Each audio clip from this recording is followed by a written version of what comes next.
योगेश्वर बोले या योगीश्वर बोले, भगवान शिव ब्रह्मा जी का एक शीश काट के सदा शिव रह गए मानो बे काशी में सिमट के। ब्रह्मा जी का एक शीश काट के सदा शिव, एक ही शीश काटा था ब्रह्मा जी का, और उसका परिणाम क्या हुआ? भगवान शिव काशी में सिमट के रह गए। वो काशी से फिर बाहर ही नहीं निकले।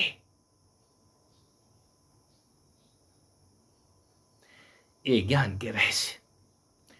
जब कोई गुरु उस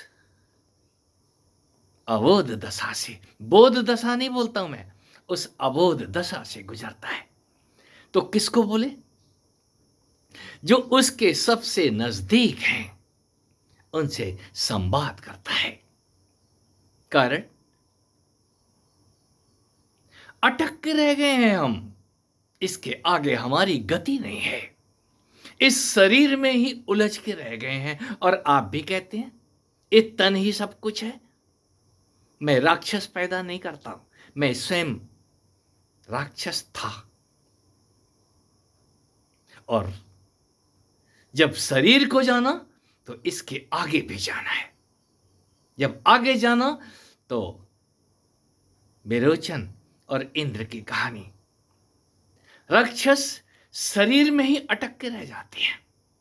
इस शरीर ही सब कुछ है, खाओ पियो ऐश करो मित्रों, इसके बाद कुछ भी नहीं है, भूल जाओ। ये शरीर पहला पत्थर है, पहली सीढ़ी है। कहीं इसके शीश के ऊपर ही, इसके शीश को काट के ज्ञान की तलवार उठा और इस काम के शीश को काट दे, जिसने इस काम के शीश का वध किया है। कोई इसी के ऊपर अगला कदम रखता है, इस शव के ऊपर काल बन के खड़ा होता है, और इसके बाद मन, बुद्धि, विवेक, ये चित्त और अहंकार जैसे अनंत मुंड खड़े होते हैं। इन मुंडों के ऊपर कोई हर दिन एक नया मुंड हाथ में पकड़ता है और उसकी सवारी करता है। ज्ञान का गणेश। यहां रोज हाथी का सिर आपको काट के लाना पड़ेगा, रोज लगाना पड़ेगा, और अगले दिन वो हो ना हो। ये ज्ञान इतना तो सस्ता नहीं है जितना आप समझ रहे हैं। हम शरीर में ही सिमट के रह गए, इस शरीर की ही रगड़ा पट्टी करने में लगे हुए हैं। शरीर आपका बलवान हो सकता है, स्वस्थ हो सकता है, वज्रवत हो सकता है, आप फिर दूसरे का घर उजाड़ने लग जाएंगे, दूसरे का धन छीनने लग जाएंगे, दूसरे का अपमान करने लग जाएंगे। ये राक्षसों के द्वारा बार बार अमरावती पे अटैक होंगे। यहीं से भगवान शिव का अगला रूप भगवान कृष्ण, भगवान राम। ये सनातन धर्म की गाथाएं अद्भुत हैं। कोई एक स्टेप अप करता है, रावण से राम बनता है। याद रखना, कोई दूसरा नहीं है। आप ही रावण हैं और आप ही राम हैं, आप ही शिव हैं और आपसे ही कोई कृष्ण सरीखे अवतार लेते हैं। वो अवतार उस काशी से बाहर निकालते हैं। इस सांप मुझे दे दो अब, और तुम मेरी बीड़ा पकड़ो, ये बीड़ा बजाओ। इस संसार में यदि खड़े हो गए हो तो पहले खड़े होने का राज मैंने आपसे ही सीखा है, और आपको ही बता रहा हूं, आप मेरे आराध्य हैं। कोई शिष्य ही अपने गुरु को सिखाना शुरू करता है। हे मछेंद्र, जाग जा, जिस त्रियालोक का तू भ्रमण कर रहा है, यहां गोरख ही मछेंद्र है, मछेंद्र ही गोरख है, दो नहीं है। मैं कैसे समझा दूं? ब्रह्मा जी का ब्रह्मा जी का 5 सिर वाले ब्रह्मा का एक सिर काट दिया। अरे एक सिर ही काफी पड़ रहा है, यहां तो 5-5 सिर लेकर के क्या करोगे ब्रह्मा जी? तो एक सिर काट दिया। वो सिर उन्हें पीड़ा दे रहा था, ब्रह्मा जी को पीड़ा नहीं दे रहा था, पीड़ा भगवान शिव को हो रही थी। आखिर एक मुंह से इतना बोलते हैं तो ये 5 मुंह तो बहुत ज्यादा हो जाएंगे। हम सबके पास 4 मुख हैं, 4। ये 4 मुख बारी बारी से नहीं, एक साथ बोलते हैं। इस तन के अंदर ये 4 महाभूत, वो 5वां महाभूत दिखता कहां है? क्या आपको आकाश दिखाई देता है? ये तन पृथ्वी की देन है, पृथ्वी सदृश ही है। ये कंद है, ये आनंद कंद है। इस कंद के अंदर पहले तो आपको मिट्टी दिखेगी, नहीं दिखती क्या? ये मिट्टी का घड़ा। क्या आपको हवा नहीं दिखती इसके अंदर? क्या आपको अग्नि नहीं दिखती या जल नहीं दिखता? ये 4 तो दिखते हैं ना, वो 5वां कहां है?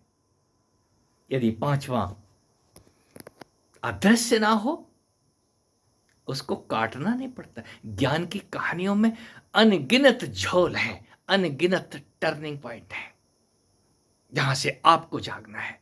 आपके इस सिर में वो बड़ा भरा हुआ घड़ा ज्ञान का नित्य खाली करो, नित्य इस गंगा जल से उसको पवित्र करो। और जो पवित्र करता है, याद रखें, गंगा स्नान, ज्ञान गंगा। ज्ञान गंगा कहीं बह नहीं रही है मित्रों। एक ज्ञान की गंगा को बहता हुआ जो देखने लग जाता है, ओ हर बार ये कहानी दोहराई जाती है, हर दिन ये पाठ आपको दोहराया जाता है। कोई पाठ ही करते रहता है।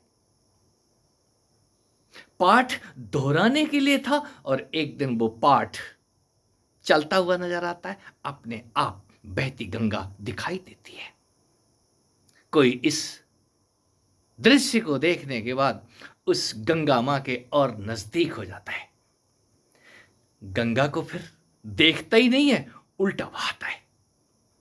18वें अध्याय से शुरू करता है और पहले अध्याय पे आ जाता है, यदा यदा हि धर्मस्य ग्लानिर्भवति भारत किम कुर्वत संजय। ये सारे के सारे रटने की जरूरत नहीं है। ये रटंत विद्या किसी काम की नहीं है, लेकिन रटे हुए शब्द आपको प्रकाश देंगे।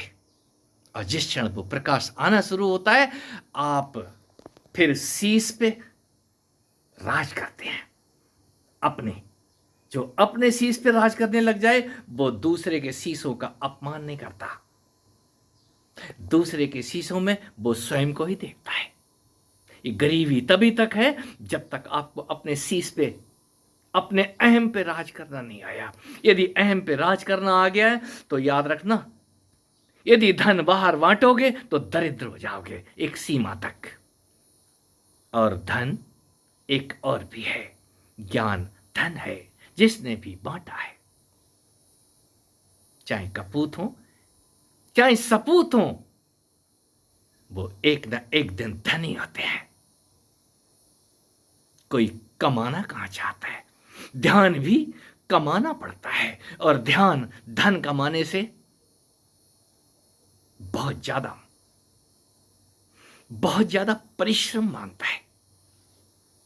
योग सस्ता नहीं है मित्रों। जो चला है उसने उस पीड़ा से गुजर के काशी का रास्ता, उस काशी के पथ पे हो गया और वो काशी पहुंच गया। जो काशी पहुंचा है वही द्वारिका का मजा लेता है। इस तन के अंदर ये द्वारों वाली द्वारिका नजर आती है, और साथ में उस रास का भी आनंद लेता है जिसमें भगवान कृष्ण और भगवान शिव आमने सामने आते हैं। ओह, ये कौन आई?